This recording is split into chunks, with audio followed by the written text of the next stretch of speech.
کے لیے تو میرا عیش خطرے میں آ جائے گا. اکثر کی یہی سوچ ہے. میرا تو اپنا دھندا ہے, میرا بزنس ہے, میرے بیوی بچے ہیں. ہو سکتا ہے مولانا کو کسی چیز کی فکر نہیں ہوگی. آپ کو میں بتاؤں, آپ کو اندازہ نہیں ہمارے دل میں ہمارے بچوں کی کتنی محبت ہے. میرے بھی چھوٹے سے بچے ہیں. جب وہ جیل کی سلاخوں کے سامنے آ کر آنسو بہاتے تھے تو دل پر چھریاں چلتی تھی. وہ بچے جو ہمیشہ ہمارے سینے پر سوتے رہے, آج میں ان کو چھو بھی نہیں سکتا. جب وہ سلاخوں کے پیچھے کھڑے ہو کر دور سے رو کر کے چلے جاتے 15 منٹ, تو کیا ہمارے دل میں بچوں کی محبت نہیں؟ کیا ہمارے گھر بار نہیں, ہماری بہنیں, ہمارے بھائی, ہماری ماں نہیں ہیں؟ کتنے تو دن ایسے ہوئے کہ میری ماں کو دورے پڑتے رہے یاد کے لیے. تو کیا وہ ہمارے اوپر کیفیت نہیں آتی کہ ہم خامخواہ یہ مصیبت کیوں مول لی؟ میری بیٹی تو جھگڑا کرتی اس بات کو کہ کیوں آپ اکیلے ہو, بہت سارے لوگ ہیں سب کا خیال کرتے ہوئے. لیکن میرے عزیزو, یہ ان کی اپنی محبت ہے. سارا ایک پریوار اور اس سے زیادہ میرے شاگردوں کی ایک دنیا ہے. کتنے ایسے ہیں میں جانتا ہوں کہ 8 مہینے تک نرم غذا نہیں کھائی میرے ان بچوں نے. میں جانتا ہوں ان کا صرف یہ خیال تھا کہ اندر پتہ نہیں جیل میں آپ کیا کھا رہے ہوں گے, ہم یہاں نرم غذا نہیں کھائیں گے, گوشت مچھلی نہیں کھائی. حالانکہ یہ کوئی چیز تمہارے اوپر واجب نہیں تھی. یہ حالات میں اس لیے بتا رہا ہوں میرے عزیز, کسی کے وہم و گمان میں اگر یہ ہے تو نکال دے کہ میرے آس پاس کچھ نہیں ہے, میں کسی کو چاہتا نہیں, یا میرے ساتھ محبتیں نہیں ہیں. کثرت سے محبت کرنے والے لوگ ہیں میرے پاس. میرے ان بھائیوں کی اور میرے بہنوں کی, میرے گھر والوں کی محبت تو ایسی ہے کہ ان کے گھروں کے بچوں کے معاملات بھی بغیر مجھ سے پوچھے نہیں ہوتے. اگر 8 مہینے اندر رہا تو کسی کا رشتہ نہیں تو بات چیت بھی نہیں ہے. رشتہ نہیں ہوگا جب تک یہ نہ آئے. سارے کام ڈیپینڈ رہتے تھے. مجھے بھی ان تمام چیزوں کا احساس ہے, لیکن یہ سب چیزیں ایک طرف, میرے مصطفیٰ کی عزت اپنی طرف.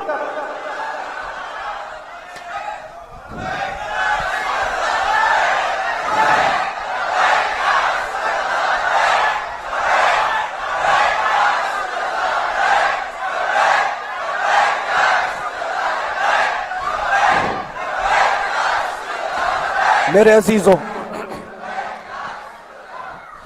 ہر ایک کے آنسوں کے قطرے میں نے دیکھے, بھائیوں کے, بہنوں کے.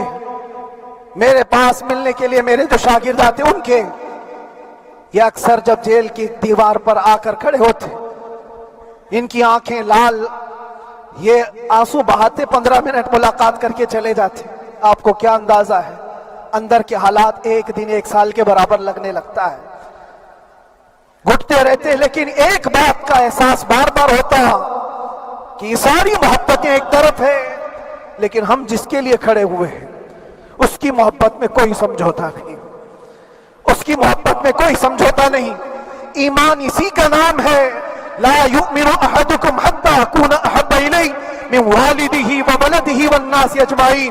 تم میں سے اس وقت تک کوئی پورا مومن نہیں ہو سکتا جب تک کہ اپنی اولاد, اپنے مال دولت, اپنے ماں باپ, سب سے زیادہ اپنے رسول سے محبت نہ کرے. دعا یہی کرتے رہو جب حضور پاک کا معاملہ آئے تو ساری دنیا ایک طرف ہو جائے. میں نے ایک واقعہ پڑھا تھا اندر ہی, حضرت خالد بن ولید رضی اللہ تعالیٰ ایک قلعے پر اچانک حملہ آور ہوئے تھے. وہ قلعے میں موجود جو دشمنان اسلام تھے ان کی پارٹی چل رہی تھی. بڑے بڑے قالین, صوفے بچھے ہوئے, تشتوں میں قیمتی کھانے رکھے ہوئے تھے. خالد بن ولید کے ساتھ جو لشکر ہے, یہ تو وہ غریب صحابہ تھے جو پیون لگے کپڑے پہنتے, ایک کھجور پر پورا دن گزارتے. جب یہ اس قلعے پر حملہ آور ہوئے تو دشمنان اسلام جو تھے وہ مقابلہ کرنے کی ہمت نہ جٹا سکے, بھاگ گئے. سب سارا مال سب چھوڑ کر بھاگ گئے, بغیر کسی جنگ کے, بغیر کسی قتل قتال کے پورا قلعہ فتح کیا خالد بن ولید نے. اب سنو, جو صحابہ تھے وہ مال غنیمت جمع کر رہے تھے, کیونکہ یہ عرب کے لوگ ایسے مہنگے قالین نہیں دیکھے تھے، ایسے مہنگے صوفے، اتنی قیمتی غذائیں انہوں نے دیکھی نہیں تھی. سب جمع کرنے لگے، سب جمع کرنے لگے. خالد بن ولید نے کہا خبردار ہاتھ مت لگانا، سب ہٹ جاؤ. سب ہٹ گئے. چند صحابہ کو بلایا، یہ سب جمع کرو، اس کو آگ لگا دو. پورا مال غنیمت جو تھا آگ لگا دیا. تو جو صحابہ تھے وہ کہنے لگے کیا یہ اچھا ہوتا، یہ سب میں آپ تقسیم کر دیتے، یہ بہت قیمتی چیزیں ہیں، عرب میں ہم لے جاتے تو یہ بہت مہنگی چیزیں ہیں.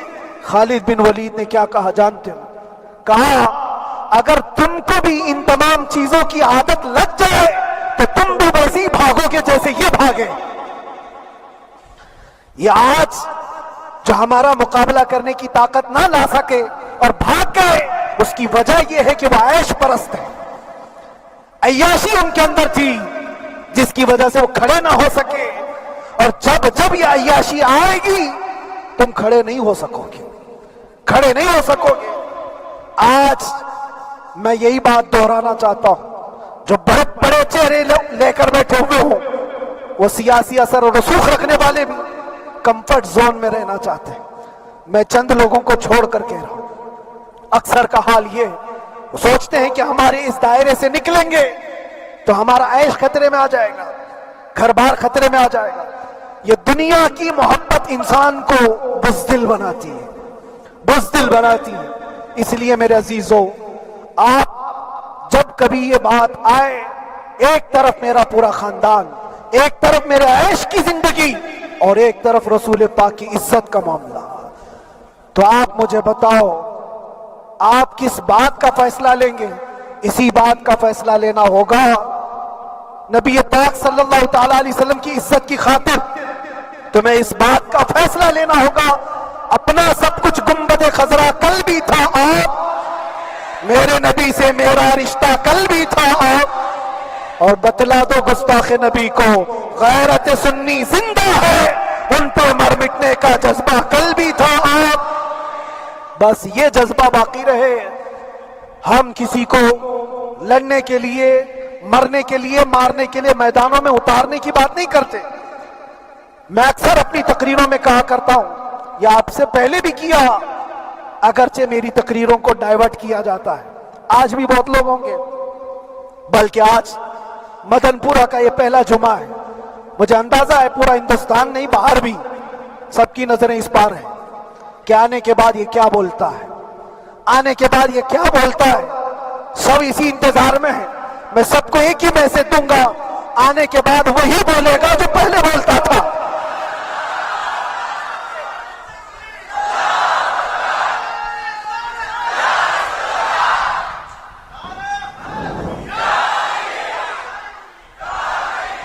اگر کچھ غلط ہوتا تو ہمارے اس ملک عزیز ہندوستان کی سب سے اعلیٰ عدالت یہ نہیں کہتی کہ ان کے سپیچ میں کوئی ہیٹ مسئلہ نہیں ہے. وہ ہمیں اندازہ ہے میرے عزیزوں.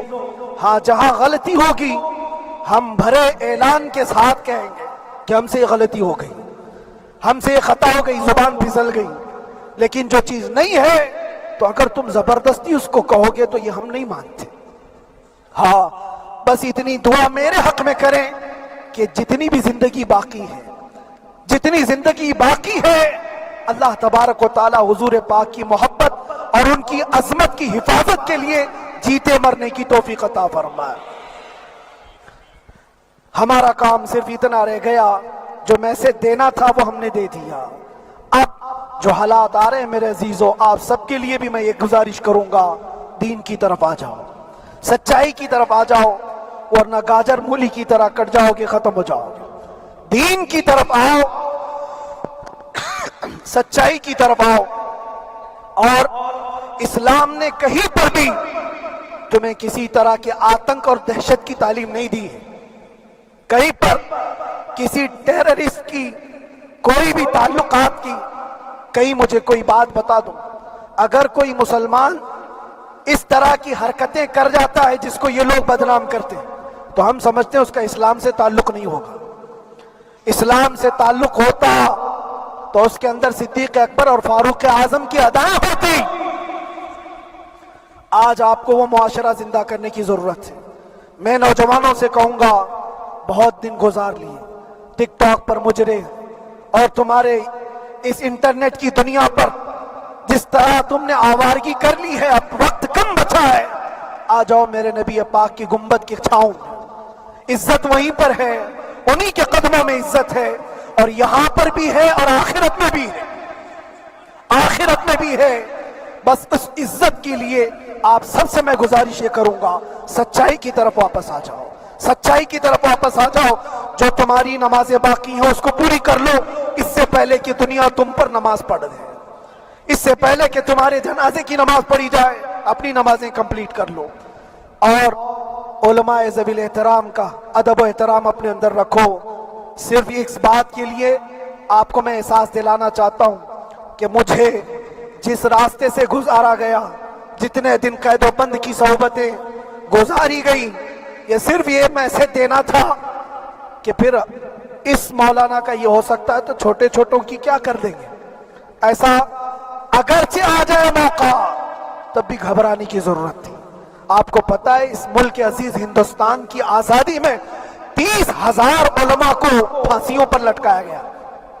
انگریزوں نے 30,000 علماء کو کشمیر سے لے کر دلی تک ہر درخت پر ایک عالم کی لاش لٹکتی تھی۔ انہوں نے قربانیاں دی ہیں، قربانیاں بزرگان دین کی علماء ذوی الاحترام کی ہوئی ہیں۔ یہ اور بات ہے کہ اس جنریشن نے آج ہم کو دیکھا تو ان کو بہت بڑا لگتا ہے، یہ کوئی بہت بڑی بات نہیں تھی، بہت بڑی بات نہیں تھی۔ اس پروسیس سے بہت سارے علماء کو گزارا گیا ہے۔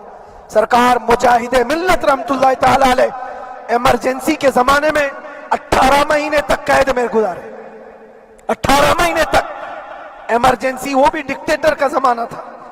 اس زمانے میں بھی آپ اندر رہے، لیکن باہر آنے کے بعد نہ آپ کے مشن میں کوئی کمی آئی، نہ آپ کی زبان میں کوئی لکنت آئی۔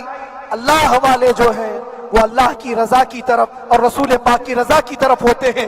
ہم سب بھی اس مشن کو آج یہاں سے زندہ کرتے ہیں، جہاں سے ہم چھوڑے تھے وہیں سے آگے بڑھتے، جہاں سے ہم چھوڑے تھے وہیں سے ہم آگے بڑھتے ہیں۔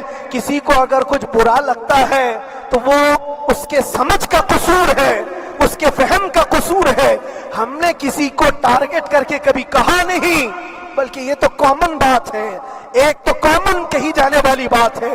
فخر سے اگر کوئی آدمی اپنے گھر میں کہے، کیا بات ہے مولانا آج صبح سے تمہارے گھر میں کچھ ہلچل نہیں ہے، کچھ ہلچل نہیں ہے، ہو سکتا ہے تمہارے گھر میں کوئی نہ ہو، تم اکیلے بیٹھے ہو، بیوی کہیں گئی ہے، ماں کہیں گئی ہے، گھر میں کوئی بنانے والا نہیں ہو، گھر میں خاموشی ہے، تو تم اگر اس کو جواب دے دو کہ کچھ دیر کی خاموشی ہے، شام میں آ جائے گی، کچھ دیر کی خاموشی ہے، شام میں آ جائے گی، تو کیا گناہ کیا، کیا گناہ کیا؟ اس کے حالات پر وہ بول رہا ہے، اس کے گھر میں خاموشی ہے اسی لیے بول رہا ہے۔ ہم نے بھی اسی لیے کہا کچھ دیر کی خاموشی، اسی لیے کہ ہم جانتے ہیں اسلام وہ نہیں ہے جو یہاں دکھ رہا ہے آج، اسلام تو وہ تھا جو صدیق اکبر کے زمانے کا تھا، اسلام تو وہ تھا جو فاروق اعظم کا تھا، اسلام تو وہ تھا جو عثمان غنی اور حیدر کرار کا تھا۔ تو وہ جو ہلچل تھی وہ خاموش ہے، صلاح الدین ایوبی کا دور تھا، وہ اسلام کی ہلچل تھی۔ تو میرا گھر آج خاموش ہے، اس لیے تو میں پکار کر کے رہا کچھ دیر کی خاموشی ہے، اور ہمیں اپنے رب سے یقین ہے یہ خاموشی ایک شام ٹوٹے گی، کوئی صلاح الدین آئے گا۔ اور اللہ تبارک و تعالی ہم سب کے اس عزم اور حوصلے کو زندہ رکھے، اور آپ سب کی محبتوں کو سدا سلامت رکھے، اور میرے آقا صلی اللہ تعالی علیہ وسلم کے قدموں پر مر مٹنے کی ہمیں توفیق عطا فرمائے۔ وآخر دعوانا الحمدللہ رب العالمین۔